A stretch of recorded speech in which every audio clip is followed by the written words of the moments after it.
Kyodo News English World。 はい、皆さんこんにちは。こちらは共同通信海外部のポッドキャストです。海外部では国内外で起きている出来事について取材してオリジナルの英文記事を発信したり、日本語のニュースを英語に翻訳したりしています。海外部の英語の記事をテーマにいろんな国から集まる仲間たちと英語と日本語を交えて楽しくおしゃべりしていけたらと思っています。今日は海外部の記者3人でお届けします。私は山口と申します。昨年まで日本語の記者をしていて海外部に移動してきました。どうぞよろしくお願いいたします。Hi, my name is Peter. I'm a writer at Kyodo News. I like to cycle in Tokyo. I would say that's my hobby. There we go. Hello, I'm Ray. I've been working here for around 7 years. I'm also a news reporter and a big fan of Crystal Palace in the English Premier League. Thank you. はい、ありがとうございます。今日のテーマとなる記事なんですけれども、ピーターさんに選んでいただきました。どういうタイトルの記事でしょうか。 The headline is Japan petition urges Barbenheimer hashtag ban over A-bomb memes. 日本の若者たちが映画のバービーとオッペンハイマーというその2つの映画があるんですけども、そこの2つの映画を組み合わせてできたバーベンハイマーという言葉のそのハッシュタグの使い方について関与をしないように求めるという記事ですね。それでは朗読よろしくお願いします。All right. Just to say, this article originally went out on August 3rd. Young activists in Japan have launched a petition urging the distributors of hit movies Barbie and Oppenheimer to disavow the Barbenheimer hashtag, referring to both films online amid controversy over memes involving atomic bomb images.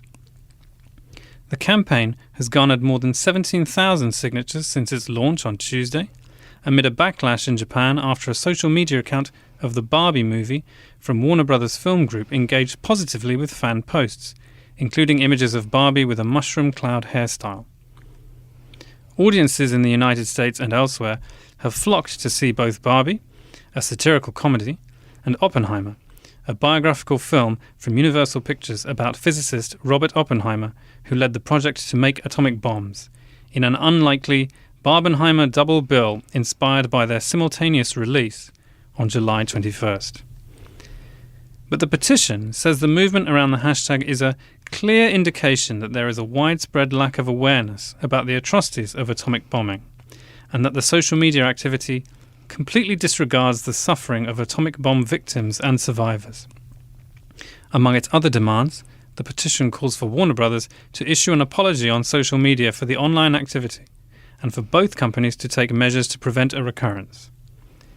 Controversy has erupted over the trend online in Japan, leading Warner Brothers Japan LLC to express regret on Monday over its US counterpart's social media response to the posts. Warner Brothers Group subsequently said in a statement to multiple media outlets that it regrets its recent insensitive social media engagement. The studio offers a sincere apology. はい、どうもありがとうございます。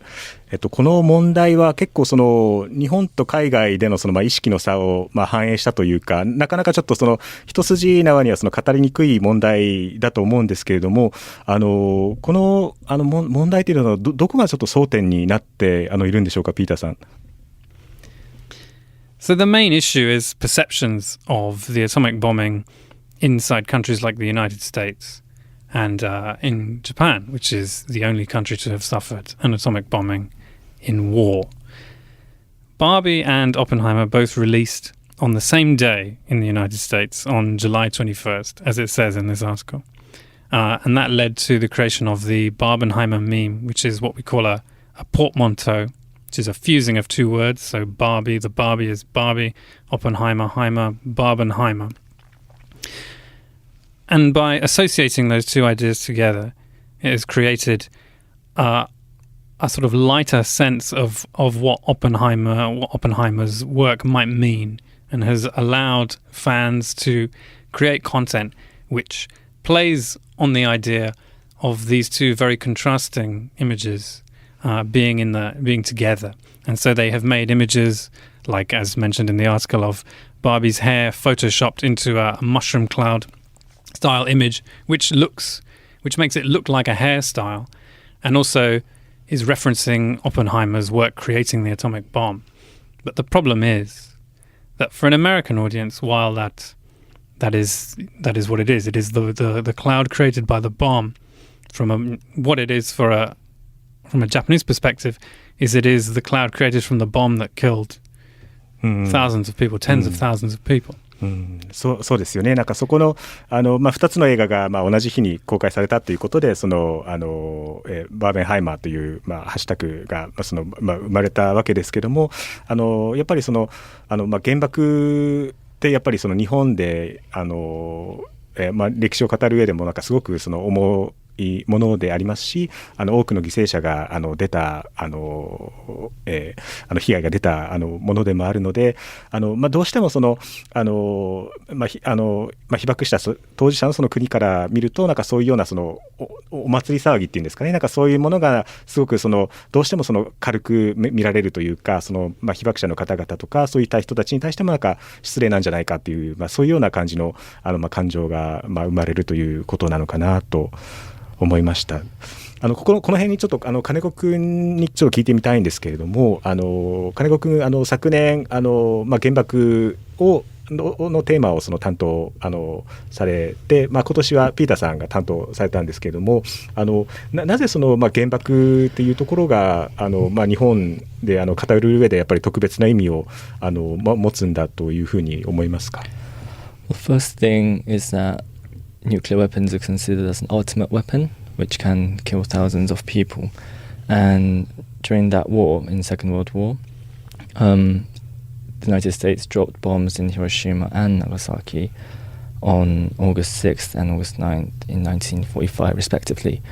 And it caused around 210,000 deaths by the end of that year. So with this in mind, there are still there's this word called hibakusha, where we can say A-bomb victims or survivors.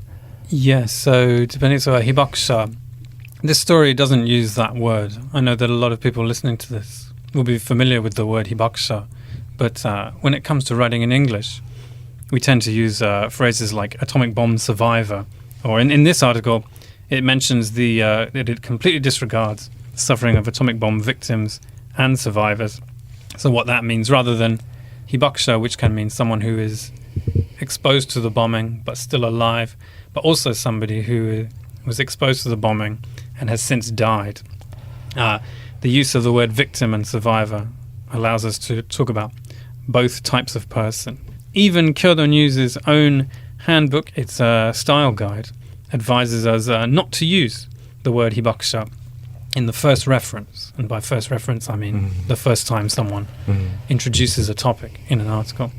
And even if we are to use it a second time or later, a second reference or later, we're advised to avoid using the word alone. That doesn't mean that the word hibakusha isn't known in many parts of the world. I mean, it is. I know that Obama made specific reference to them, former President Obama made specific reference to hibakusha when he spoke in Hiroshima in 2016. And every year in his statements, the UN Secretary General Antonio Guterres, he also mentions hibakusha by name. He calls them hibakusha. He doesn't use the word atomic bomb survivors. But there's no consensus on how to refer to this issue outside of Japan. So for the maximum ease of understanding, when we translate stories about hibakusha, or when I write my own stories about hibakusha, as much as possible, I try to avoid using that word. And I also think that this issue has become even more difficult in recent years, especially after Russia invaded Ukraine February last year, where Putin had saber-rattled with nuclear bombs to use it in Ukraine, whereas people in Nagasaki, as Peter know, they say that they want Nagasaki to be the last place where the bomb was detonated. Yeah. But there was this momentum in 2021.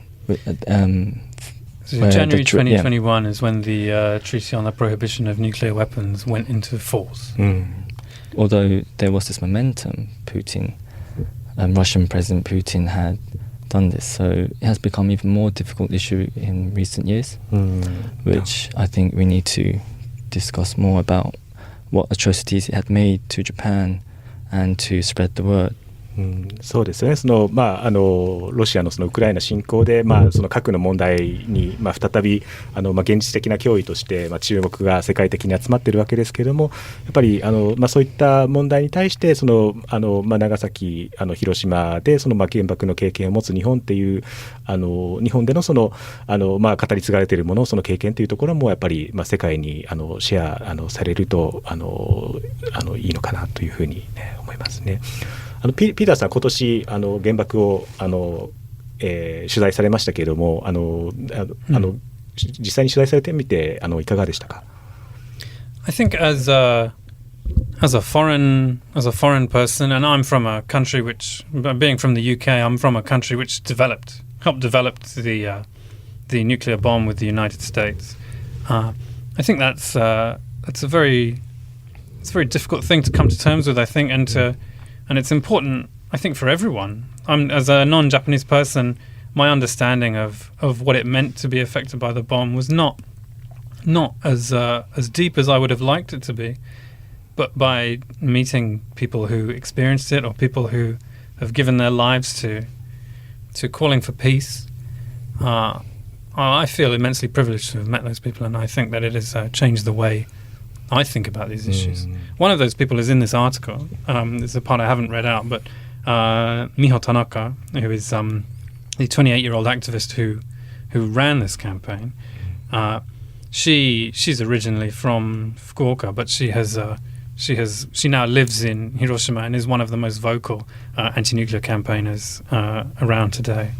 And a lot of her activism involves trying to get politicians to commit to the Treaty on the Prohibition of Nuclear Weapons. And people like that, I find it inspiring that they are willing to raise their voice against states and raise their voice for an aim which I think is very difficult to achieve in the present situation. I think that's very admirable. I think it's also because Japan is under US nuclear umbrella, where Japan depends on its nuclear deterrence to deter potential adversaries from them to use them. So I think it's very difficult to interchange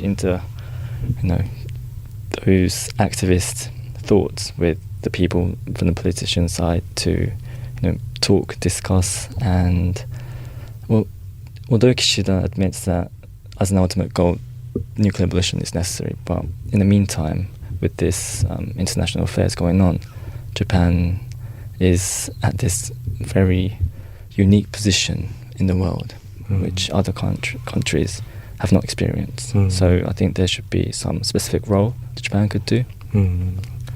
そうですよね。そこの状況として、日本がアメリカの核の傘というところに守られているところもあるんですけれども、すごい面白いなと思ったのが、お二人ともまた違う立場で原爆の問題を取材されて、違うバックグラウンドを持った中でまた違ったその感想とか感じることがあったんじゃないかなと思って、すごく素敵だなと思いました。はい、ありがとうございます。すいません、ところでそろそろ時間になってしまったんですけれども、海外部では、共同ニュースプラスというサイトで日本や世界で起きた出来事について英語のニュースを発信しています。今日ご紹介した記事も掲載されていると思いますので、ぜひチェックしてみてください。それでは皆さん See you next time!